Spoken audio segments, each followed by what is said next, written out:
Hi students, how are you? Fine? Okay. Myself Rajul Pandey, your chemistry teacher. Today we will discuss class 10 chemistry lecture number 4, chapter number 1, chapter number 1, chemical reaction and equation. We will already discussed what is chemical reaction, what is chemical equation as such,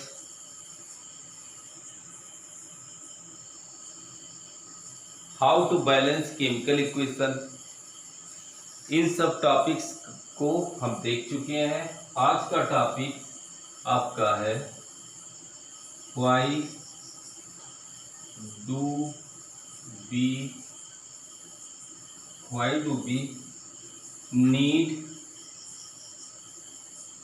to balance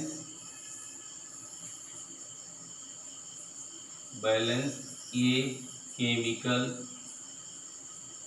equation.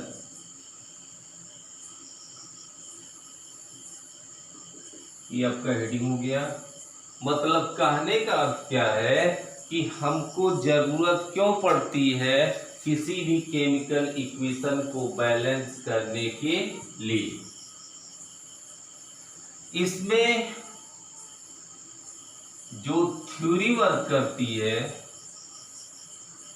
वो theory है law of conservation of mass.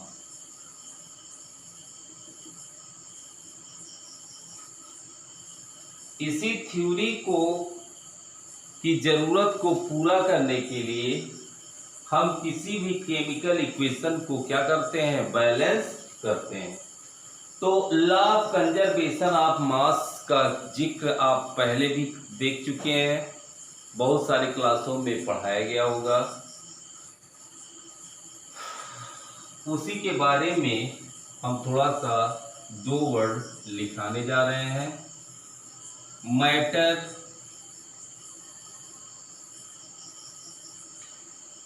Can neither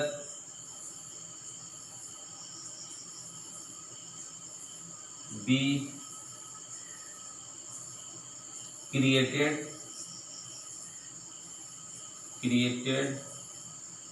nor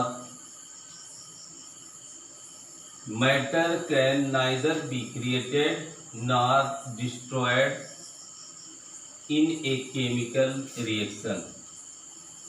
Destroyed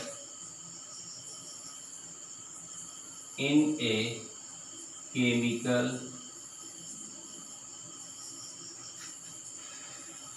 reaction.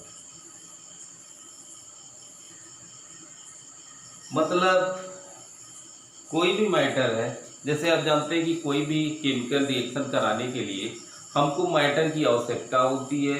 उसी matter को reactant और product कहा जाता है। तो ये चीज़ कहा गया कंजर्वेशन ऑफ मास की जो थ्योरी थी, कहा गया कि मैटर ना तो बनाया जा सकता है और ना ही नष्ट किया जा सकता है, बल्कि इसमें ट्रांसफॉर्म हो सकता है। मतलब एक प्रकार के मैटर को दूसरे प्रकार के मैटर में कन्वर्ट किया जा सकता है। यही थ्योरी कंजर्वेशन ऑफ एनर्जी के लिए भी लागू होती है। अब इस law of conservation of mass से हमको रिजल्ट क्या निकल के आया, मैं उसी चीज को बताने जा रहा हूं। So number of element involve in chemical reaction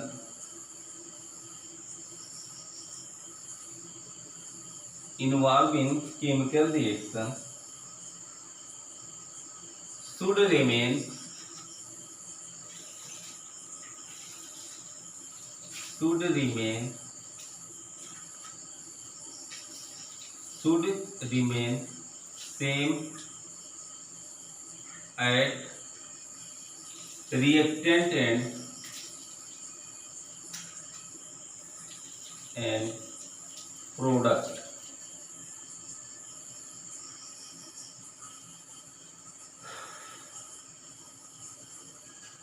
product side कर लीजिए यहाँ पे।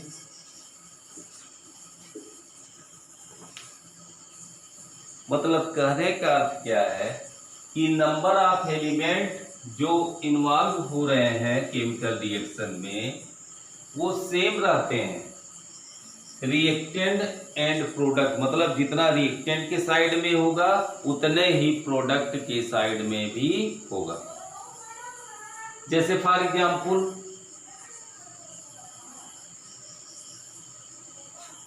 H2 plus O2 gives H2,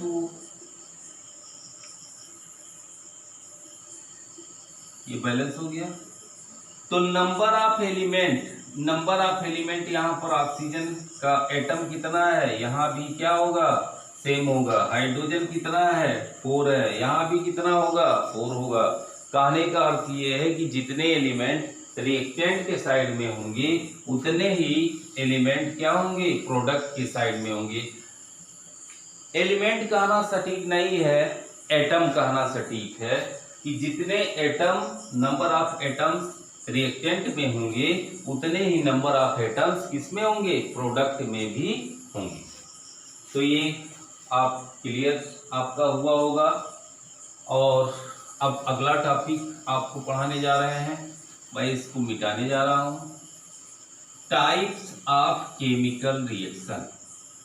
अगला टॉपिक आपका क्या है, सबसे इंपॉर्टेंट टॉपिक है types of chemical reaction. Types of chemical reaction मतलब केमिकल रिएक्शन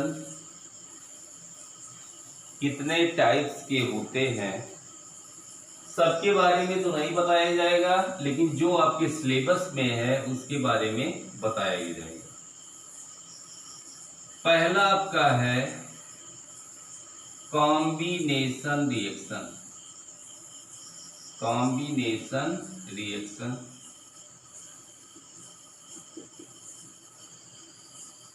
नाम से ही पता है, कॉम्बिनेशन मतलब कंबाइन होना। जब 2 और मोर कंपोनेंट कंबाइन हो जाए, मतलब 2 से अधिक कंपोनेंट, 2 से अधिक रिएक्टेंट आपस में कंबाइन कर करके केवल एक प्रोडक्ट बनाए, केवल क्या बनाए, सिंगल प्रोडक्ट बनाए, उसको कहा जाता है combination reaction. The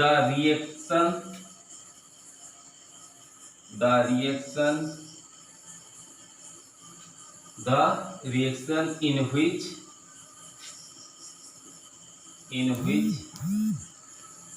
two or more reactants combine to form a single product called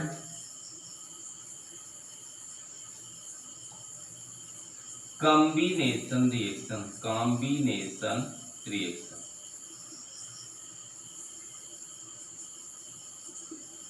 for example A reactant है, दूसरा रिएक्टेंट क्या है, बी है, दोनों कंबाइन होकर के बना रहे हैं ए बी। देखो 2 रिएक्टेंट कितने हैं, 2 है, और प्रोडक्ट कितना बन रहा है, 1। तो इस प्रकार के रिएक्शन को कहा जाता है कॉम्बिनेशन रिएक्शन। अब एग्जाम्पल इसका देख लीजिए। एग्जाम्पल burning of कोल, कोयला को जला दिया जाए। तो कोयला कैसे जलता है? कोयला को ऑक्सीजन के प्रेजेंस में जलाया जाता है। कोयला कोल को C से रिप्रेजेंट करते हैं, कैसा होता है? सॉलिड होता है। हमने कहा केमिकल इक्वेशन लिखते समय एक चीज याद रखिएगा, उसकी फिजिकल स्टेट भी लिखा जाता है। तो C कोल है, कोल सॉलिड होता है, ऑक्सीजन के प्रेजेंस में इसको ये बर्न करता है। ऑक्सीजन क्या है? गैस है, तो G लिख दिए। ये बनाता है CO2, कार्बन डाइऑक्साइड, ये भी आपकी क्या है? गैस। मतलब बर्निंग ऑफ कोल कौन किसका एग्जाम्पल है? Combination reaction. देखो दो रिएक्टेंट हैं, दोनों कंबाइन करके एक प्रोडक्ट बनाए हैं। चाहे जितने भी रिएक्टेंट हों, अगर कंबाइन करके सिंगल प्रोडक्ट बनाए, एक प्रोडक्ट बनाए, तो उस रिएक्शन को कहा जाता है कॉम्बिनेशन रिएक्शन। अगला ये पहला एग्जाम्पल था, ये दूसरा फॉर्मेशन ऑफ वाटर। वाटर का फॉर्मेशन कैसे होता है? जब हाइड्रोजन और ऑक्सीजन आपस में कंबाइन करते हैं तो क्या बनता है? वाटर बनता है। तो H2 हाइड्रोजन गैस होती है, ऑक्सीजन गैस होती है।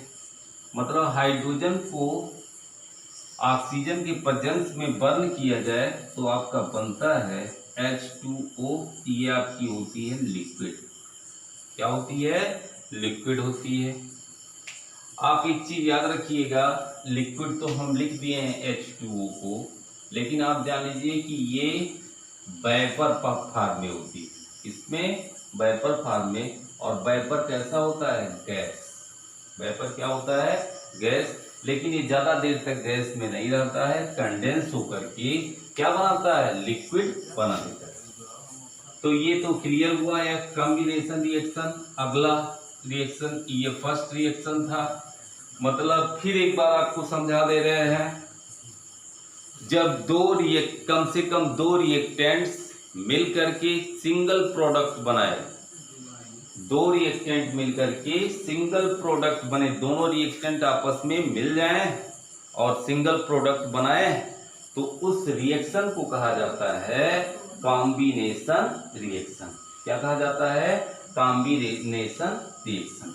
जैसे फॉर्मेशन, एक एग्जांपल और देख लीजिए, फॉर्मेशन ऑफ अमोनिया।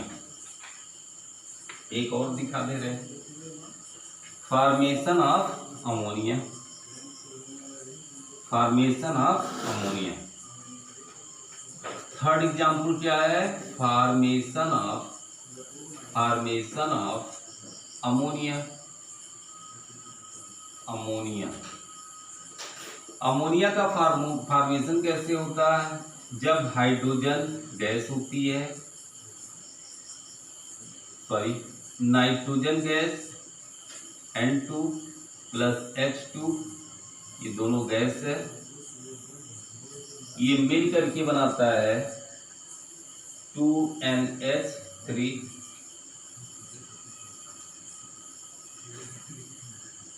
तो ये भी आपका क्या है? गैस है। देखो यहाँ पर 3 मॉलिक्यूल्स किसके हैं? हाइड्रोजन के हैं। 1 मॉलिक्यूल्स किसके हैं? नाइट्रोजन के। आपस में मिलकर के 2 मॉलिक्यूल्स किसके बना रहे हैं? अमोनिया के बना रहे हैं। मतलब यहाँ पे प्रोडक्ट क्या बन रहा है? सिंगल ही तो बन रहा है। मॉलिक्यूल चाहे जितने बने, लेकिन प्रोडक्ट क्या बन रहा है? सिंगल बन रहा है। तो ये भी रिएक्शन क्या होगा? Combination reaction. बहुत सारे एग्जाम्पल हैं, जो इम्पोर्टेंट था हमने आपको लिखा दिया। देखिए आपको एक चीज बता रहे हैं, मेरे पढ़ाए हुए नवोदय के बच्चों ने 100 में 100 मार्क स्कोर किया है। आपसे उम्मीद है कि आप सभी लोग भी 100 to 100 लेकर के आएंगे। बहुत कुछ उम्मीद है, मेहनत किया जा रहा है। आप एक्स्ट्रा कुछ मत पढ़िएगा, जो पढ़ाया जा रहा है बहुत सिंपल लैंग्वेज में कि हर कोई बच्चा इसको समझ सकता है, यही लिखना भी है। दूसरा है decomposition reaction. Decomposition reaction, decomposition reaction, decomposition reaction. Decompose हो जाए मतलब सिंगल रिएक्टेंट दो से अधिक प्रोडक्ट में कन्वर्ट हो जाए तो उस रिएक्शन को कहा जाता है डीकम्पोजिशन रिएक्शन। मतलब इसमें रिएक्टेंट कैसा होगा, सिंगल होगा और प्रोडक्ट दो से अधिक बनेंगे। कम से कम कितने बनेंगे, दो, और दो से अधिक भी बन सकते हैं। तो देखिए in this reaction a compound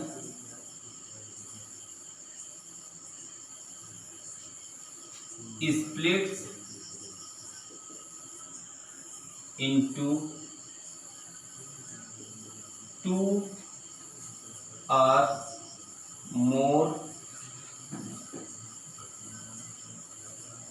substances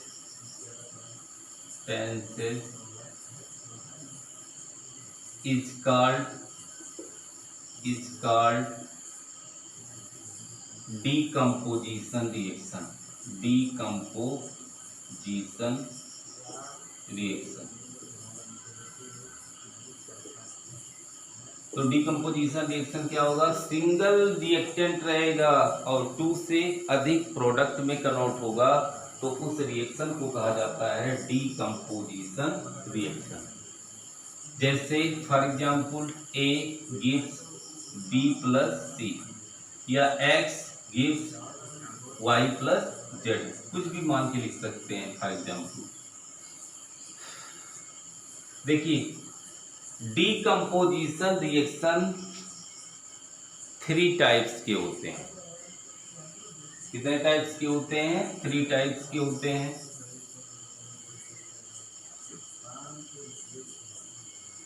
types of decomposition reaction. कितने टाइप्स का होता है, 3 टाइप्स का होता है। यही इसी का टाइप्स भी होता है। ए पहला क्या, thermal decomposition reaction.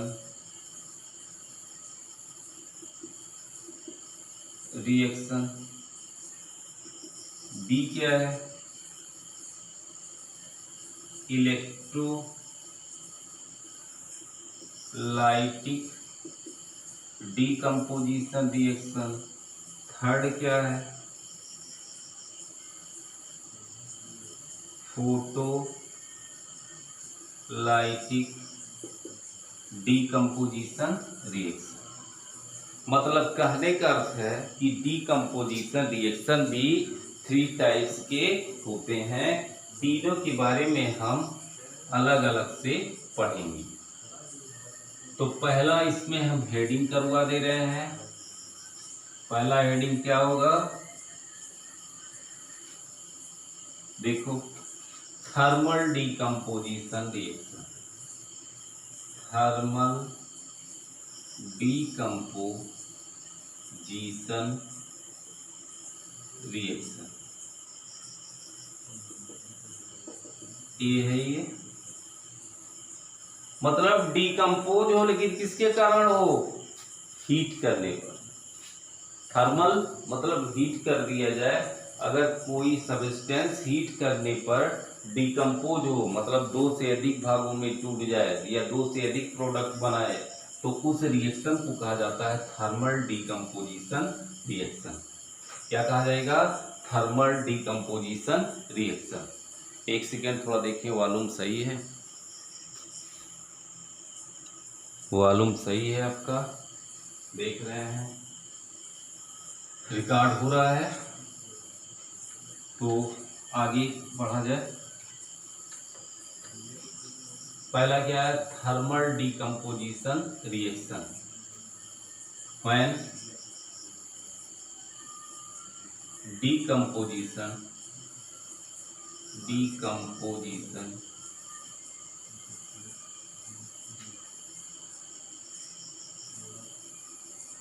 reaction is carried out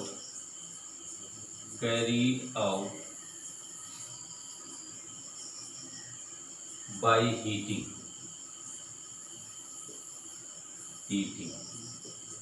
जैसे मार्बल है, मार्बल कैल्शियम कार्बोनेट, ये सॉलिड होता है। जब इसको हीट करते हैं तो ये डिकम्पोज करता है, calcium oxide plus CO2, solid, ये आपकी क्या है, गैस। ए हो गया। बी आपको बताना है इलेक्ट्रोलाइटिक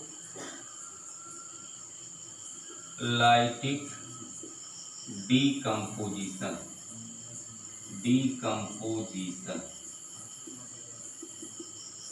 मतलब डीकम्पोजिशन किसके कारण हो रहा हो, इलेक्ट्रिक करंट के, मतलब इलेक्ट्रिक करंट की सप्लाई कर दी जाए, अगर डीकम्पोजिशन होने लगे तो उस डीकम्पोजिशन रिएक्शन को कहा जाता है electrolytic decomposition reaction.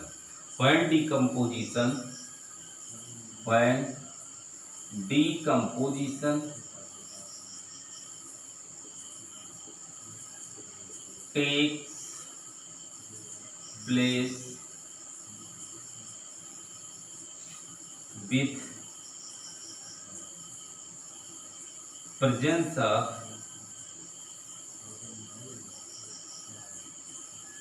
electricity,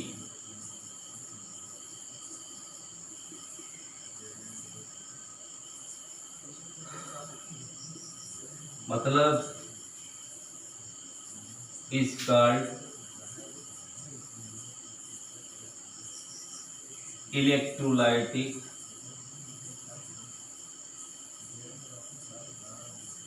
decomposition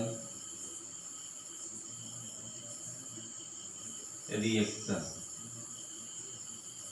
मतलब कार्य करते हैं कि जैसे इसकी परिभाषा वैसे इसकी भी लिख सकते हैं या ऐसे लिख सकते हैं, when decomposition reaction is carried out by electricity।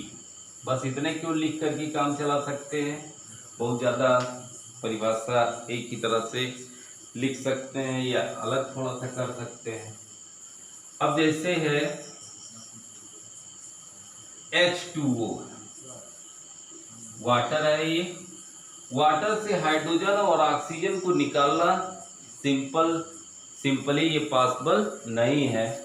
जब हम इसमें इलेक्ट्रिसिटी सप्लाई करते हैं, इलेक्ट्रिक करंट की जब सप्लाई करते हैं तो ये टूट जाता है, 2 से मल्टीप्लाई कर दीजिए, 2H2 gas plus O2 gas, मतलब हाइड्रोजन और ऑक्सीजन में ये टूट जाता है। नाउ थर्ड कैटेगरी क्या है,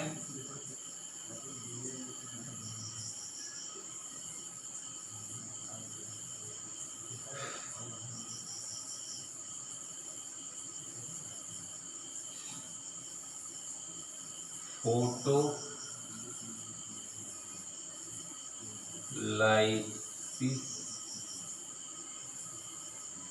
डीकम्पोजिशन। लाइटिक लिख सकते हैं, photolytic decomposition reaction.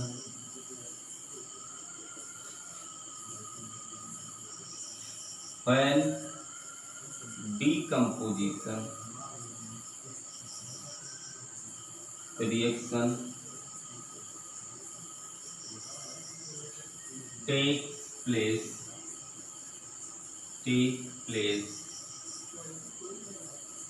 with presence of sunlight, मतलब सनलाइट के प्रेजेंस में अगर डिकम्पोजिशन हो रहा है तो उस डिकम्पोजिशन को कहा जाता है फोटोलाइटिक डिकम्पोजिशन। क्या कहलाता है? Photolytic decomposition. जैसे इसका एग्जाम्पल है सिल्वर क्लोराइड है,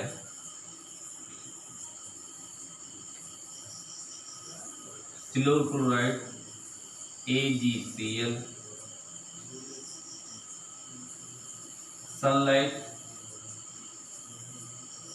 सनलाइट के प्रेजेंस में जब इसको रखा जाता है तो Ag प्लस Cl2 में कन्वर्ट होता है। ये सॉलिड होता है, ये आपकी क्या होती है? गैस। तो ये 3 टाइप्स के डिकम्पोजिशन रिएक्शन हो गए।